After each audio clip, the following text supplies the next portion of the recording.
everyone, welcome back to the English Compass podcast. I'm Olivia, and I am so happy you're spending your time with us today. And I'm Nate. And today, I have to be honest, I've been looking forward to recording this specific episode all week. Me too, because today we're talking about something that affects every single person listening. It's what I call the textbook trap. Ooh, the textbook trap. That sounds scary, but it's actually just frustrating. It's that feeling when you study hard, you learn all the grammar rules, you pass your tests, and then you step outside, you meet a native speaker, and you realize they don't sound anything like the book. Exactly. You say, "How do you do?" And they say, "What you up to?" And your brain just freezes. You think, wait, did I learn the wrong language? We've all been there. Even as native speakers, when we learn a second language, we realize that real English is messy, it's fast, it's emotional, but most importantly, it's actually simpler than the textbook. That is such a good point, Nate. Real English is often shorter and simpler. So today, we are going to give you a survival guide. We have over 50 real-life sentences. We aren't just going to list them like a vocabulary test. We're going to tell stories, we're going to act them out, and we're going to explain exactly when and how to use them so you feel natural. Not robotic, not stiff, just you, being a human in English. Let's start at the very beginning of the day. Scene 1, your room is dark, it's warm, you're dreaming about something nice, and then beep, beep, beep. The alarm clock, the universal enemy. Right, and the first thing almost everyone does is reach for their phone and hit that little button that says snooze. I am the king of the snooze button. For our listeners, to snooze means to stop your alarm for 5 or 10 minutes so you can sleep just a little longer. And when you finally do open your eyes, what's the first thing you say? Phrase number 1, I just woke up. This is so useful. Just is a magic word here. It means a very short time ago. If your friend calls you at 7 a.m. and says, "Hey, do you want to go for a run?" You can say, with a sleepy voice, "I just woke up." It's an excuse. It tells them my brain isn't working yet. Let's look at the next one. You're out of bed, but you're walking like a zombie. You say, I'm still sleepy. Notice we use still. This means the sleepiness started in the night and it hasn't gone away yet. I have a story about this. Last month, I had a very important meeting at 8 a.m. I was sitting there looking at my boss and she asked me a question and I just stared at her. My brain was blank. I finally said, I'm so sorry, I'm still sleepy. Everyone laughed because it's so relatable. It makes you sound human. It's better than saying I am experiencing fatigue. That sounds like a doctor. Just say, I'm still sleepy. Now, Nate, what is the one thing that fixes that feeling? Oh, this is the most important sentence in the history of the English language. I need coffee. Notice we don't say, I would like a cup of caffeinated beverage. No, it's I need coffee. In English, we use the word need for things we can't live without, like water or air. But for coffee lovers, coffee is air. It's emotional. One time I tried to talk to my neighbor before I had my coffee. He said, "Good morning, Nate. How are you?" And I think I just made a grunting sound, like, ugh. If I had just said, "Sorry, I need coffee," he would have understood. Exactly. It's a mood. Now, once the coffee kicks in, you start moving. You tell your family or your roommates, I'm getting ready. This is a package phrase. It includes everything: brushing your teeth, showering, putting on your shoes, looking for your keys. If someone shouts, "Are you coming?" you just yell back, "I'm getting ready." But then you look at the clock and you realize you have 5 minutes to get to the bus. You say, I'm running late. I love this expression. We don't say I am late, which is a fact. We say I'm running late, which is a feeling. It describes the chaos, the heart beating fast, the running for the door. Try saying it with excitement. I'm running late. It sounds much more natural than I will be late for my appointment. Okay, so we've left the house, now we're in the world. We're meeting friends, colleagues, or strangers. Let's talk about the most famous question. What are you doing? If you look at a textbook, it's perfect. What are you doing? But in real life, it's fast. It often sounds like what you doing or what are you doing? Don't be afraid of that G dropping off the end of doing. It doesn't mean your English is bad, it means your English is flowing. And how do we answer? If you're on the bus and a friend calls to ask where you are, use this. I'm on my way. This is a classic English lie sometimes, isn't it, Nate? Oh, definitely. Sometimes I text I'm on my way when I am actually still putting on my socks. But the phrase means I am moving towards you. It's very polite. It means don't worry, I haven't forgotten our meeting. What if you're busy and someone is bothering you? You don't want to be mean, so you say, "Give me a second." Or give me a sec. A second is very short, but in English, give me a second can mean 1 minute, 5 minutes, or even 10 minutes. It just means wait for me to finish what I am doing. It's very useful at work or at home. Another one for when you're confused is, "Let me think." This is a great filler phrase. If someone asks you a hard question, don't just stay silent. Silence is awkward. Say, let me think. It gives your brain time to translate and find the right words. Now, let's talk about kindness. When someone says, "I'm sorry," or "I forgot to bring your book," what do you say? Forget you are excused. Say, no worries. I love "no worries." It's so friendly. It sounds like the sun is shining. It means the problem is small and I am not angry. Another version is it's all good. It's very casual. It tells the other person to relax. What about when you can't make a decision? Like, where should we eat lunch? Use this. It's up to you. This is a power phrase. It gives the choice to the other person. Where should we go? It's up to you. But be careful. I have a friend who always says it's up to you, but then when I choose pizza, he says, I don't like pizza. That drives me crazy. If you say it's up to you, you have to be okay with whatever they pick. Okay, let's go to the office or the home office. Work English can feel scary because we want to be perfect, but simple is usually better. Right. If your boss asks you to send a report, don't say, I shall endeavor to complete this task. Just say, I'll take care of it. Oh, that sounds so professional. "I'll take care of it" means I'm responsible and you don't have to worry about it anymore. It builds trust. What if you don't have the answer right now? Don't panic. Say, let me check. "Let me check" shows that you are careful. You want to give the correct information. It sounds much better than saying, "I don't know." And if you need more time, use I'll get back to you. "Get back to you" means I will contact you later with the answer. It's a very common business expression. I don't have the numbers right now, but I'll get back to you by 5 p.m. And what if you are currently doing the work? You can say, I'm working on it. This shows progress. It tells your boss, "I haven't forgotten. I am doing it right now." And here is a secret phrase for meetings. If someone explains a complicated idea and you want to show you understand, say, that makes sense. I use this all the time. Even if I only understand 80%, saying "that makes sense" makes the conversation go smoothly. It means I follow your logic. You can also just say, I see, or got it. "Got it" is the short version of "I have received and understood this information." It's very common in emails and texts, too. Okay, Olivia, we've finished work, we've closed our laptops, now it's time for the best part of the day, seeing friends. Yes, this is where most students get nervous. They think, what if I don't have anything interesting to say? But social English isn't about being interesting, it's about being warm. Exactly. And the king of warm greetings is, what's up? Now, let's explain this one carefully. If I say, "What's up" to you, Nate, do you tell me everything you're doing? Not really. This is a trick question. What's up basically means, hello, how are you?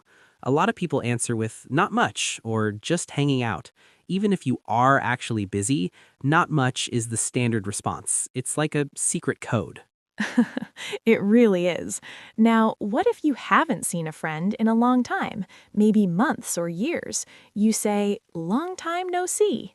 I love this phrase because it's actually grammatically broken. It's not a full sentence, but everyone says it. It feels like a big hug. Long time no see. It shows that you missed the person. Nate, imagine I call you and say, "Hey, there's a new food market opening downtown tonight. Do you want to go?" What would you say? My first response would be, that sounds fun. Notice he didn't just say yes, he used "that sounds fun." In English, we use the verb sounds for ideas. If I tell you an idea, it sounds good. If I show you a picture, it looks good. And then, to show I'm definitely coming, I say, I'm in. "I'm in" is so cool. It's short, it's energetic. It means count me as a member of this plan. I have a story about this. Once, I had a friend who moved to a new city. He didn't know much English, but every time someone suggested something, going to a movie, hiking, grabbing pizza, he would just smile and say, I'm in. Within 2 weeks, he had 10 new friends. People love someone who is in. That's a great tip. And to finish the plan, you can say, "let's do it." It's like a period at the end of a sentence. It confirms the plan. 7 p.m. at the market? Let's do it. All that talking made me hungry. Let's go get some food. Restaurants can be intimidating. You have a waiter standing there waiting for you to speak, and you're looking at a menu with 50 items. First phrase you need when you sit down is, "Can I see the menu?" Or if you're at a cafe, you might say, Can I get a coffee? Let's pause there. "Can I get" is the most real English way to order. In school, they teach you "I would like," which is fine, it's polite, but in a busy cafe, "Can I get a latte" is what you will hear 90% of the time. It's faster, and when you are pointing at the menu, you say, I'll have this. "I'll have" is another native speaker secret. We use the future tense, "I will have," to make a decision in the moment. "I'll have the burger, please." I once saw a learner try to translate from their native language, and they said, I want the pasta. To a native speaker, I want can sound a little bit like a bossy child. If you want to sound like a kind adult, use I'll have or can I get. And don't forget to say "thank you," or even better, "thanks so much" if the service is great. Life isn't always what's up and I'm in. Sometimes we feel things, and explaining your feelings in a second language is hard because feelings are deep. Right. Let's start with the most common one. "I'm tired." We say this all day, every day. But if you want to sound more natural, you can add a little spice to it. You can say, I'm so tired, or I'm exhausted. On the other side, when things go well, you say, "I'm so happy." But what if things are okay, but not perfect? This is a phrase for when work is difficult. I'm a little stressed. Notice that Nate said "a little." This is a very important English cultural tip. Native speakers, especially in the UK and the US, often use "a little" to make a negative feeling sound softer. If I say "I'm stressed," it sounds like I am screaming. If I say "I'm a little stressed," it sounds like I am handling it. It's polite. It invites the other person to ask, oh, why is that? What about after a long day, when you finally sit on your couch, you say, "I feel better now"? This is great for when a headache goes away, or when you finish a hard task. I feel better now. It's like a sigh of relief. And when your friend tells you good news, like they got a new job, you must say, "That's amazing." Use a lot of energy when you say this. That's amazing. If you say it with a flat voice, that is amazing, it sounds like you are lying. Okay, let's be honest. Sometimes the conversation goes wrong. You don't understand the person, or they are speaking too fast. This is where many students just smile and nod, even when they have no idea what's happening. Don't do that. It's okay to have problems. The first phrase to save you is, "I don't understand." It is a brave sentence. It is much better to say, I don't understand, than to pretend you do. And then follow it with, "Can you repeat that?" Or if you want to be very natural, come again? Come again is a very common, slightly casual way to say, "Can you say that one more time?" It's short and very native sounding. What if you are at a shop and the price looks wrong? You can say, I think there's a mistake. Notice the phrase, I think. This is another politeness softener. If you say, there is a mistake, it sounds like you are accusing the person. If you say, I think there's a mistake, it sounds like you are working together to solve it. It's very real English. This is my favorite section. These are the small words that keep a conversation alive. I call them conversation glue. If you just listen and don't say anything, the other person will think you are bored. You need to react. Phrase 1, really? Use this when someone tells you a fact you didn't know. I moved here from Japan. Really? It shows you're listening. Phrase 2, no way. This is for big surprises. If I say, I won the lottery, you don't say, really? You say, no way! It's like saying, I can't believe it. Phrase 3, that's interesting. This is a safe phrase. If someone is talking about their hobby, maybe they collect antique spoons, and you don't know what to say, just say, that's interesting. It keeps the energy positive. And my favorite way to keep a friend talking, tell me more. Oh, people love this. It's a compliment. It means, I like your story, please don't stop. Eventually, all good things must come to an end. But how do you leave without being rude? You need a signal. You don't just walk away. You say, I have to go. Or, I've got to run, which sounds like you were very busy and important. And then the goodbye phrases. Talk to you later is great for friends. It doesn't mean you will talk today, it just means see you next time. And don't forget, take care. Take care is so sweet. It means I want you to be safe and healthy until I see you again. And finally, see you soon. Even if soon is next month, it's a very warm way to end the day. Before we wrap up, we have a few power expressions. These are like the joker cards in a card game. You can use them in almost any situation. Number 1, it depends. Use this when you don't have a simple yes or no answer. Is English hard? It depends. If you listen to this podcast, it's easy. If you only read textbooks, it's hard. Number 2, sounds good.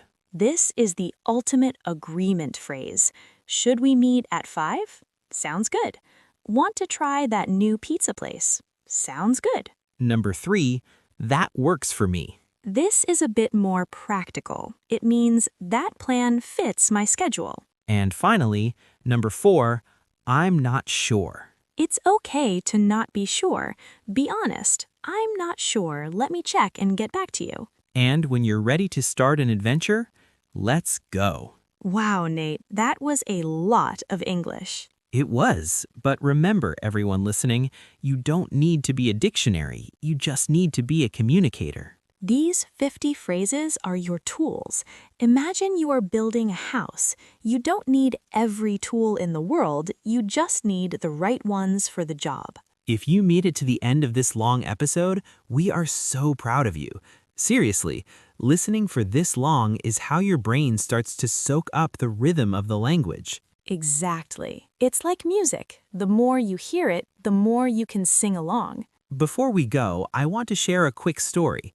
Years ago, I was learning a new language. I spent months with my nose in a book. I knew every verb conjugation. I was a grammar king. I can picture it. But then I went to a cafe in that country. I wanted to order a simple sandwich. I stood in line, repeating the perfect sentence in my head. When I got to the counter, the guy looked at me and said something really fast, like, "You want the usual?" And what did you do? I froze.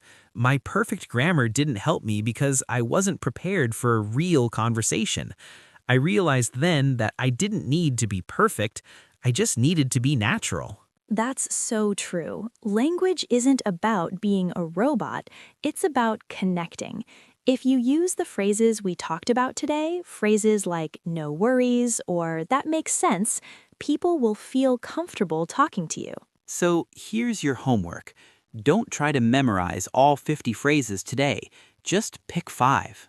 Just 5. Write them on a sticky note. Say them out loud while you're making your coffee. Use them in a text message. Because English isn't just a subject you study, it's a tool you use to live your life. Well said, Nate. We believe in you. We really do. Thanks for listening to the English Compass podcast. Don't forget to subscribe and share this with your friends who are also learning. Take care, and we'll talk to you later. Bye, everyone. Bye.